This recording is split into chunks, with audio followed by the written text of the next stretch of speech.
নমস্কার বন্ধুরা, আজ আমি চিংড়ি মাছ দিয়ে চিচিঙ্গে আলুর ঝোল রান্না করে দেখাবো।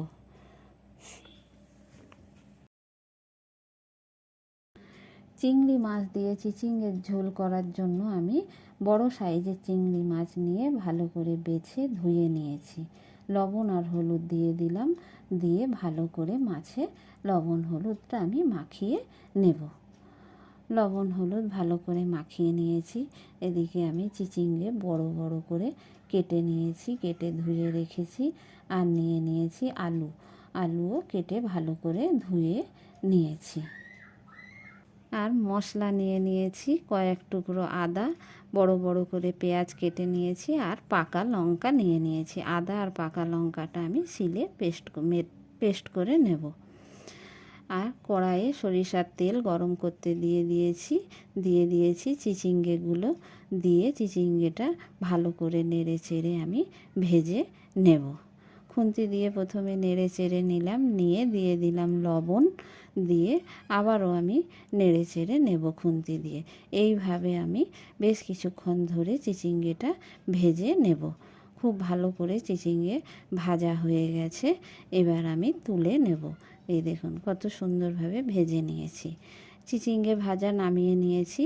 এবার ওই কড়াইয়ের মধ্যেই আবারও সরিষার তেল দিয়ে দিলাম। তেল ভালো করে গরম হয়ে গেছে, দিয়ে দিয়েছি চিংড়ি মাছগুলো ভালো করে আমি ভেজে নেব।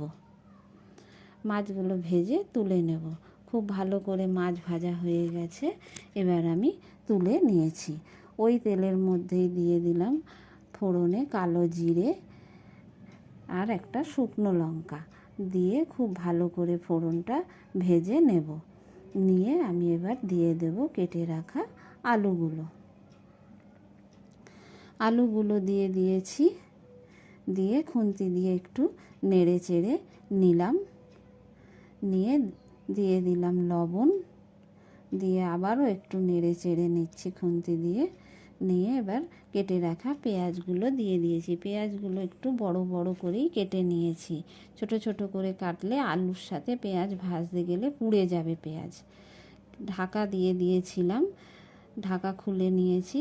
পেঁয়াজ আর আলু খুব ভালোভাবে ভাজাও হয়ে গেছে, আলুটা বেশ খানিকটা সেদ্ধও হয়ে গেছে।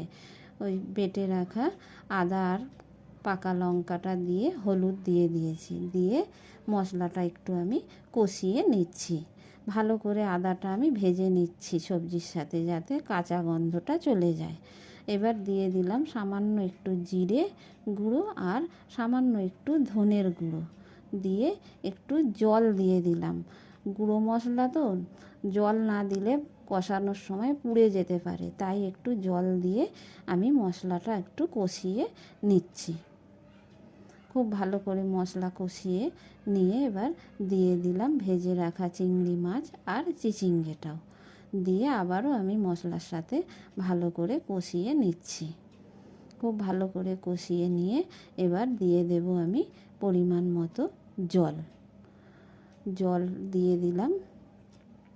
খুব বেশি জল দেব না, সবজিগুলো ভাজতে ভাজতে প্রায় সেদ্ধই হয়ে গেছে।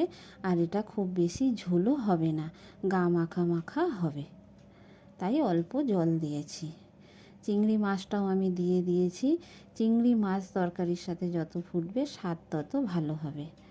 একটু ঢেকে দিয়েছিলাম, ঢাকা খুলে নিয়ে একটু লবণও দিয়ে দিলাম, দিয়ে আবারও আমি ঢেকে দেব কিছুক্ষণের জন্য। এবার আমি ঢাকা খুলে নিয়েছি, নিয়ে এবার দেখব যে চিচিঙ্গে আলু খুব ভালোভাবে সেদ্ধ হয়ে গেছে, আর মাছের ঝোলটাও বেশ গা মাখা মাখা ভাব হয়ে এসছে। আর একটু আমি ফুটিয়ে নিয়ে নামিয়ে নেব। মাছের ঝোল হয়ে গেছে, এবার আমি নামিয়ে নিয়েছি। এই দেখুন কত সুন্দর কালারটা হয়েছে, দেখুন একদম দেখলেই লোভ লাগবে খেতে।